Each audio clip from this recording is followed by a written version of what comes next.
Hello and welcome students, Gyanjyoti coaching সেন্টারের পক্ষ থেকে তোমাদের সকলকে আরো একবার স্বাগত। আলোচনা করব আজকে আমরা SWOT অ্যানালাইসিস, এটা নিয়ে আজকে আমাদের ক্লাস বা আলোচনার বিষয় শুরু করার আগে এই জায়গাটি কিন্তু প্রত্যেক দিন আমি তোমাদের সাথে কম বেশি আলোচনা করে থাকি। চলো আজকেও কিন্তু তার কোনো রকম ফের হচ্ছে না, ফটাফট এই জায়গাটি আমরা দেখে নিচ্ছি, দেন কিন্তু আমরা আলোচনার বিষয়ে চলে আসবো। তোমরা যারা চাইছো আমাদের সাথে যোগাযোগ করতে, দেখো এখানে তোমরা দুটো কন্ট্যাক্ট নাম্বার দেখতে পাচ্ছ, যে কোনো একটি নাম্বারে কল করে কিন্তু তোমরা আমাদের সাথে সরাসরি যোগাযোগ করে নিতে পারছো। সোম থেকে শনিবারের মধ্যে অফিস আওয়ারে কল করতে হবে, ব্যাস এইটুকু হচ্ছে ব্যাপার। এরপরে চলে আসি আমরা কোর্স ফি। একটু ভালো করে যদি দেখো, এখানে কিন্তু পুরো বিষয়টা তোমাদের জন্য দিয়ে দেওয়া রয়েছে। তোমরা যারা মেজরের স্টুডেন্টসরা রয়েছো, তোমাদের জন্য কিন্তু মাত্র 1199 টাকা পে করতে হবে, এবং যারা মাইনরের স্টুডেন্টসরা রয়েছো এক্ষেত্রে মাত্র 699 টাকা 699 কিন্তু পে করতে হবে। ঠিক আছে, যে কোনো একটি নাম্বারে কল করে সরাসরি আমাদের সাথে তোমরা যোগাযোগ করে নিতে পারো। কোনো রকম ডাউটস থাকলেও কিন্তু কল করে নিতে পারো। এছাড়া আমাদের কিন্তু নিজস্ব ওয়েবসাইট চলে এসেছে www.pisticall.com, তোমরা কিন্তু সার্চ করে দেখে নিতে পারো। এই হচ্ছে পুরো ব্যাপার। চলো এটা কমপ্লিট। এবার তাহলে আজকের যে আলোচনার বিষয় রয়েছে SWOT অ্যানালাইসিস, এটা নিয়ে তাহলে আলোচনার বিষয় শুরু করা যাক। দেখো এটা কি বিষয় বলা হচ্ছে, এডুকেশনাল প্ল্যানিং বা শিক্ষাগত পরিকল্পনা বলতে বোঝায়, এক সেকেন্ড কালি চেঞ্জ করে নিচ্ছি। দেখো এডুকেশনাল প্ল্যানিং বা শিক্ষাগত পরিকল্পনা বলতে কি বোঝায়, যে শিক্ষার ক্ষেত্রে একটা সুন্দর পরিকল্পনা, যার মাধ্যমে কি হবে শিক্ষা ব্যবস্থাকে আমরা সুশৃঙ্খলভাবে চালাতে পারি। ঠিক আছে, সবকিছু যেন একটা সিস্টেমেটিক ওয়েতে হয়। তো সেটাকেই বলা হচ্ছে শিক্ষাগত পরিকল্পনা। দেখো কি বলা হচ্ছে, ভবিষ্যৎ লক্ষ্য নির্ধারণ করা এবং সেই লক্ষ্য অর্জনের জন্য প্রয়োজনীয় যা নীতি প্রয়োজন, যা কর্মসূচি প্রয়োজন, এবং সেই সমস্ত কিছুকে, মানে এই যে এডুকেশনাল প্ল্যানিং, ঠিক আছে, সেইটাকে সাকসেসফুল করতে গেলে যা যা নীতি কৌশল যা কিছু রয়েছে সমস্ত কিছু কিন্তু কি বলবো, যে সেই সমস্ত কিছুকে প্রয়োজনীয় নীতি বলো বা তার জন্য যে কর্মসূচি রয়েছে সেগুলো করতে হবে, বা বিভিন্ন ধরনের কৌশলও কিন্তু নির্ধারণ করতে হবে। তাহলে সহজভাবে বলতে গেলে শিক্ষা ব্যবস্থার উন্নয়ন, তার বিস্তার, গুণগত মান, এই সমস্ত কিছু বৃদ্ধি করার উদ্দেশ্যে সুসংগঠিত পরিকল্পনা করা হয়, তাকেই কিন্তু শিক্ষাগত পরিকল্পনা বলা হচ্ছে। ঠিক আছে, এবং এই যে এডুকেশনাল প্ল্যানিং, এটা কিন্তু একটি দেশের একটি শিক্ষা ব্যবস্থা, যাতে কি হচ্ছে যে প্রয়োজনের সাথে, দেখো যেভাবে সময় পাল্টাচ্ছে, পড়াশোনার ধরন পাল্টাচ্ছে, শিক্ষা ব্যবস্থাও পাল্টাচ্ছে, তাহলে তার সাথে সাথে কিন্তু ব্যালেন্স করেও এই যে শিক্ষা ব্যবস্থা সেটাকে এগিয়ে নিয়ে যেতে হবে, এবং তার জন্য অবশ্যই কিন্তু একটা শিক্ষাগত পরিকল্পনা অবশ্যই প্রয়োজন। ঠিক আছে, আচ্ছা আস্তে আস্তে আমরা যাচ্ছি বিষয়টা নিয়ে। দেখো এবার কি বলা হয়েছে, শিক্ষার উদ্দেশ্য নির্ধারণ, সম্পদের সঠিক ব্যবহার, শিক্ষার মান উন্নয়ন, সমস্ত কিছুই কিন্তু দেখা যাচ্ছে এই যে এডুকেশনাল প্ল্যানিং এর মাধ্যমে কিন্তু সম্ভব হচ্ছে। শিক্ষাগত পরিকল্পনার প্রয়োজনীয়তা অত্যন্ত গুরুত্বপূর্ণ। যে কোনো কাজ সেটা কিন্তু উইদাউট এনি প্রিপারেশন বা উইদাউট এনি প্ল্যানিং কিন্তু সেটা একসময় কি হয়, একটা সময় গিয়ে কিন্তু সেটা হিজিবিজি হয়ে যায়। তো সেই মতোই কিন্তু এই যে শিক্ষা ব্যবস্থা, এটাকেও সুন্দরভাবে চালিয়ে নিয়ে যেতে গেলে এখানেও যদি ডিসিপ্লিন মেনটেন করতে হয়, সমস্ত কাজ যেন সুন্দরভাবে হয়, তাহলে অবশ্যই কিন্তু এখানেও পরিকল্পনার প্রয়োজনীয়তা রয়েছে। দেখো কি বলা হচ্ছে, প্রথমত একটি দেশের জনসংখ্যা বৃদ্ধি, সামাজিক পরিবর্তন, অর্থনৈতিক উন্নয়নের সাথে তাল মিলিয়ে শিক্ষা ব্যবস্থাকে কিন্তু গড়ে তুলতে অবশ্যই একটা প্ল্যানিং এর তো প্রয়োজন রয়েছে।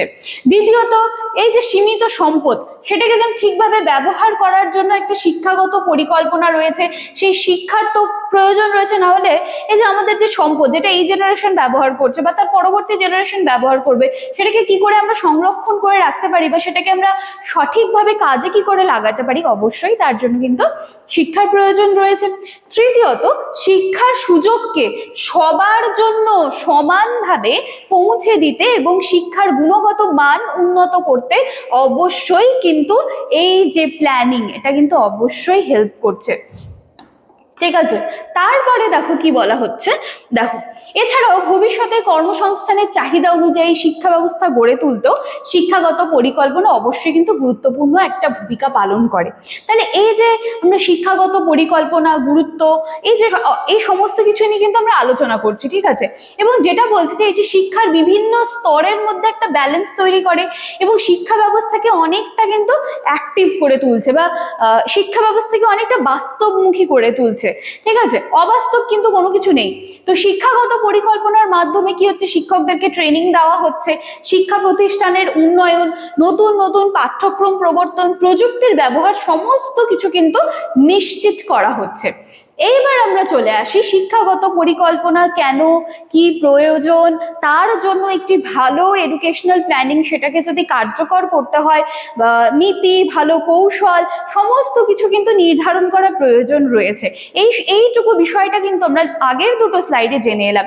এবার আমরা দেখবো যে শিক্ষাগত পরিকল্পনার ক্ষেত্রে আজকের যে আলোচনার বিষয়টা সেটা কিন্তু আমরা এখান থেকে দেখবো, ঠিক আছে। শিক্ষাগত পরিকল্পনার ক্ষেত্রে SWO2 কি কাজ করছে, বলছে যে SWO2 অ্যানালাইসিস একটি গুরুত্বপূর্ণ পদ্ধতি।